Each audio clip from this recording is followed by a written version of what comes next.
8989।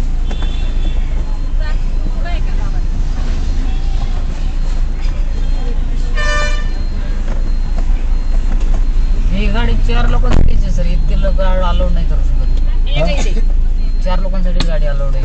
आता काय करायचं, कॅन्सल करावं लागेल तुम्हाला। 4 लोकांसाठीच अलाउड आहे। पैसे देते जास्त? नाही अलाउड, ते सस्पेन्शन खराब होतं गाडीचं, तसं नाही ना। कंपनीने नियम कशासाठी बनवले, तसं नाही करत आम्हाला। हे काय बारकीच पोर आहेत ना, असलं तरी पण ते नाही परवडत आम्हाला। काय 300 घ्या, 20-30 रुपये जास्त घ्या। नाही तसं मी नाही बसवत। 20 मिनिटं झाले आम्ही वाट बघतोय। हो पण ते तुम्हाला तिथं बुक करतानाच येतं सर, 4 लोकांसाठीच गाडी अलाउड आहे म्हणून। हाय बरोबर, दरवेळी जातो आम्ही। हो पण दरवेळेस असलं तरी ड्रायव्हर लोकांमध्ये मालकामध्ये फरक असतो सर, गाडीचं नुकसान होतं। 4 लोक मी 300 देतो ना, 40 रुपये जास्त देतो। नको परवडत नाही। अहो एक कार्यक्रमाला जायचं आहे। सॉरी नाही ते वाट बघत बसलो आम्ही। गाडीत बसून तर नाही जायचं। मांडीचा विषय नाही, 4 लोकांसाठीच गाडी अलाउड असते। 5 लोकांना मगर स्पीड ब्रेकर खालून लागते गाडी। काय बारकीच पोर आहेत ना ती, काय आता Sorry. 50 नाही पैशाचा विषय नाही सर, पण ते मी क्षमतेपेक्षा जास्त गाडी लोड देत। तुम्हाला गाडी बुक करतानाच येतं ऑप्शन सर, 4 लोकांसाठीच अलाउड आहे असं, म्हणजे माझी बारक्या पोरांना घेतात सगळेजण, घेतात बरोबर आहे, पण तुझ्या त्याचा विषय राहतो। आमच्या गाडीचं काम निघत सारखं, जुनी गाडी आहे माझी, त्याच्यामुळं नाही घेऊ। ठीक आहे, घेणार आहे का नाही? नाही नाही का? ठीक आहे, उतरा काय रे दादा, तर जाऊ 2 रिक्षा करून। रिक्षावाला थांब। हे मी केलं, हे बरोबर केलं का चुकीचं केलं तुम्ही सांगा। विषय काय होतोय की आता ड्रायव्हर लोक एव्हरेस्टवाले एवढे थर्ड क्लास गाडी चालवतात की किती बी सामान असलं तरी गाडीत घेतात, किती बी लोक असले तरी त्यांना काही म्हणतच नाही। त्याचा हा परिणाम होतो। आणि विषय काय होतोय की कस्टमर डायरेक्ट येऊन बसतात, त्याला विचारायचं सुद्धा नाही की बा माझ्या गाडीत एक जण जास्त सुद्धा नव्हता, दोन मुली जास्त होत्या, आणि त्या अशा बी नव्हत्या की बा नुनुलं बाळे, म्हणजे चांगल्या 7वी 8वीत जात असतील, एवढ्या मोठ्या होत्या। आणि त्यांचं असं सहजच की चला आता काय OTP सांगितला होता त्यांनी, पण मी असं लय वेळा फसलेलो, OTP टाकलो, ट्रिप कॅन्सल करता येत नाही। त्याच्यामुळे मी जोपर्यंत सगळे कस्टमर गाडीत बसत नाही तोपर्यंत ट्रिपच चालू करीत नाही। आणि राईट कस्टमरला वाटलं जाईन घेऊन, पण मी माझं एकदा सस्पेन्शनचं काम निघालेलं आहे।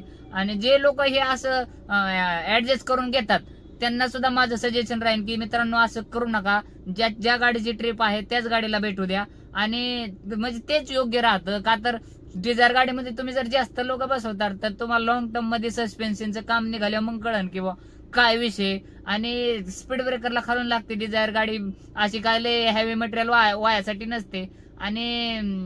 आणि ही जास्त पैसे द्यायला पण तयार होते। आणि ह्या लोकांना ह्या गोष्टीला बरेच लोक बळी पडू शकतात की बा कस्टमर जास्त पैसे देते म्हणजे चला काय अडचण नाही। तर भावांनो, कस्टमर जर कंप्लेंट टाकली ना की ड्रायव्हरने माझ्याकडून जास्त पैसे घेतले, तर कंपनी काय करते, दिले तेवढे पैसे बी मायनस करते। हे जुन्या ड्रायव्हरांना विचारा, कधी ना कधी प्रत्येक ड्रायव्हर सोबत असं होतं की कस्टमरने जर कंप्लेंट टाकली तर कंपनी ड्रायव्हरला विचारपूस सुद्धा करीत नाही की बा तुम्ही जास्त पैसे घेतले होते का। तर म्हणजे ज्या लोकांनी जास्त पैसे नाही घेतले तरी बी त्यांचे मायनस केलेत, तर जास्त पैसे घेतले होते मग तर आता ही कस्टमर तोंडावर बोलतात, हा ठीक आहे दादा तुम्ही 40-50 रुपये एक्स्ट्रा घ्या, तसं तर मी घेणारच नाही, पण समजा ते बोलत होते तर ह्या गोष्टीला बळी पडू नका। कस्टमर तोंडावर बोलतात, हा ठीक आहे काय अडचण नाही, आम्ही कंप्लेंट नाही करणार, आणि कस्टमर जे करायचं तेच करतो, त्याच्यामुळे ह्या गोष्टीला बळी पडू नका। अजून एक गोष्ट की आता मी ही रेकॉर्डिंग ऐकली की नेमकं काय बोलत आहेत, तर त्यांनी मला 30-40 रुपये जास्त द्यायची ऑफर दिली, आणि जे लोक ह्या 30-40 रुपयासाठी जातात त्यांना माझं सांगणं आहे की बा दादांनो, एक्सेल गाडीची बुकिंग अशी कमी नसते। समजा हे बुकिंग आपली 500 रुपयाची असली तर ती कमीत कमी 700-750 रुपयाची असते, म्हणजे 1.5 पटीचा फरक असतो। समजा ही 100 रुपयाने आली तर ती 130 रुपयाने येणार, अशी सिस्टीम असते वाटतं। तर हे 30-40 रुपयात गंडवण्याची कामं करतायत। आणि जर खरंच त्यांना गरज असती तर म्हणली असते बुवा तुम्हाला 250 दाखवले तर आम्ही 300 देतो, आपलं 350-400 रुपये देतो का। तर आता मी ही बुकिंग होती हडपसर मधून नऱ्याची, आणि तसं बी रेट कमी आहेत, पण मला घरी जायचं होतं त्याच्यामुळे मी घेतली बुकिंग। पण नाही परवडतो एक्स्ट्रा इतका लोड भरायचा आणि वरून त्यांनी रुबा वाजवायचा. हा दादा एसी जरा 3 वर करता का, जरा गरम होतंय. त्यांची गाडीत बसल्या बसल्या लायकी काढल्यावर कसं कळलं दादा आम्ही 20 मिनिटं झालं थांबलोय, अजून 20 मिनिटं थांबा तुम्ही, मग कळन तुम्हाला की हे आपल्या धंद्याची किंमत आपणच कमी करतो. आता ह्या माणसाला ना परत इमर्जन्सी जायचं असलं ना तर हे असा गाढवपणा कधीच करणार नाही.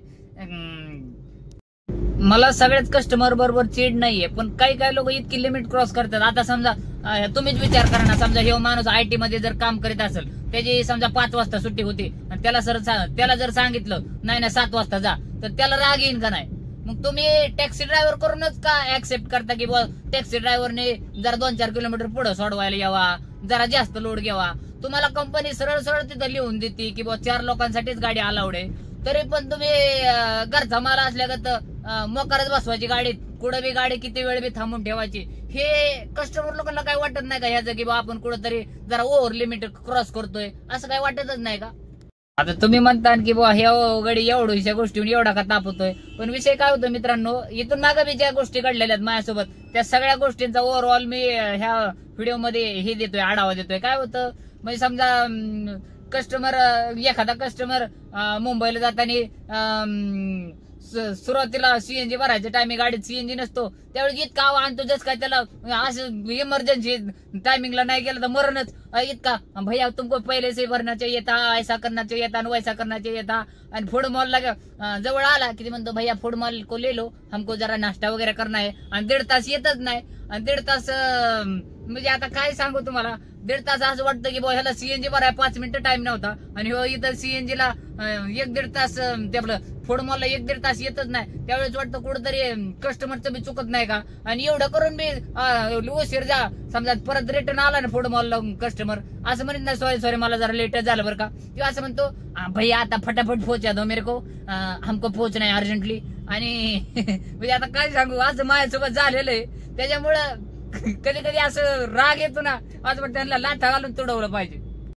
मी असं म्हणत नाही की तुम्ही फूड मॉलवर नाश्ता करू नका, पण तुम्ही कुठेतरी ड्रायव्हरची बाजू समजून घेतली पाहिजे. ज्यावेळेस ट्रिप पडते त्यावेळेस गाडीमध्ये CNG असतो नसतो आपल्याला माहित नसतं की आता आपल्याला मुंबईची ट्रिप येणार आहे, आणि मुंबईची ट्रिप अचानक पडल्याच्या नंतर गाडीमध्ये CNG नसलं तर कस्टमरने ती गोष्ट समजून घेतली पाहिजे की तू या गाडीमध्ये CNG 10 ते 15 मिनिटात CNG भरून निघतो, तर ती गोष्ट सहजपणे ऍक्सेप्ट केली पाहिजे की ठीक आहे CNG भरा. पण काही लोक इतके आवा आणतात जस काय त्यांना वाटतं आम्ही, आता काय सांगू तुम्हाला, ते ड्रायव्हर लोकांना समजलं असेल की जे उबरच्या ट्रिप आणतात किंवा ओलाच्या ट्रिप आणतात.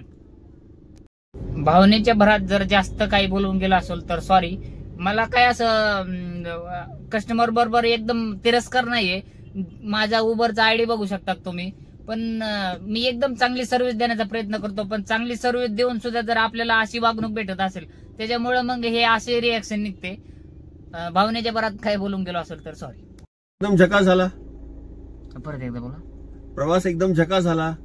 Very good journey, very good driver, safe driver, very happy, thank you. Okay भाई बहुत ज्यादा अच्छा. इसको बोलना है तो मुंबई से पुणे तक का राइड लिया था. इट वाज वेरी नाइस, वेरी कंफर्टेबल. भाई को पुणे के सारे रोड्स पता है, तो फिर फटाफट पहुंचा दिया Mumbai to Pune within 2.5 hours from Colaba to Koregaon park. बहुत अच्छा राइड था, वेरी कंफर्टेबल. थँक्यू.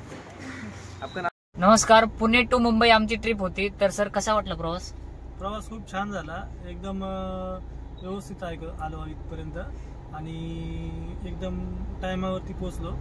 आणि मी तुम्हाला रिकमेंड करतो की तुम्ही ही ट्रॅव्हल्स घेऊ शकता प्रवासासाठी. ओके.